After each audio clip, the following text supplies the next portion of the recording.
என்னங்கடா உங்க டிசைனு? கோயம்புத்தூர்ல 1998ல குண்டு வெடிச்சப்போ உங்களுக்கு மனசு உறுத்தல, வலிக்கல. 2019ல புல்வாமா தாக்குதல்ல ராணுவ வீரர்கள் செத்து போனப்போ உனக்கு மனசு உறுத்தல, வலிக்கல. 2025ல பகல்காம்ல மதத்தின் பெயரால கொல்லப்பட்டாங்க, அப்போ உனக்கு மனசு உறுத்தல, வலிக்கல. கள்ளச்சாராயம் குடிச்சு 60க்கும் மேல செத்து போனாங்க, அப்போ உனக்கு மனசு உறுத்தல, வலிக்கல.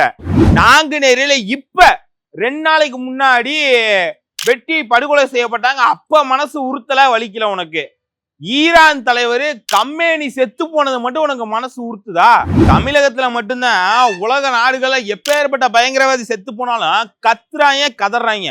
அதுவும் பெருஞ்சிறுத்தையெல்லாம் தமிழகத்துல முட்டு சந்துக்குள்ள உட்காந்துக்கிட்டு இஸ்ரேல் தலைவர் நெதன்யாகு எல்லாம் கண்டிக்கிறாப்ல. நீ முட்டு சந்துக்குள்ள உட்காந்துக்கிட்டே இருந்தாலும் உங்க கூட்டணி கட்சியினுடைய தலைவர் உங்க அப்பா வேங்கைவேல் பிரச்சனையப்ப வாய் திறக்காம இருந்தப்ப நீ அவரை கண்டிச்சிருக்கணுமா வேணாமா?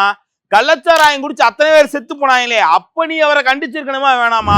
தமிழகத்தில் நடக்கிற இந்த பிரச்சனையெல்லாம் கண்டிக்காம தமிழகத்தில் இருக்க அமெரிக்க தூதரகத்தை முற்றுகையிட போற இஸ்ரேல் ஈரான் மீது தொடுத்து வருகிற இந்த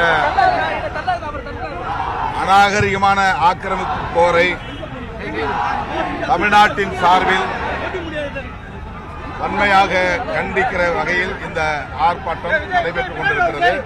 இதே மாதிரிதான் பாகிஸ்தான்ல இருக்க அமெரிக்க தூதரகத்தை உங்க கூட்டாளி பங்காளிகள்லாம் முற்றுகையிட போனப்ப அமெரிக்க தூதரகத்தை சேர்ந்த அதிகாரிகள் அங்கிருந்த பாதுகாப்புக்கு இருந்த போலீஸ் சுட்டு தள்ளிட்டாங்க.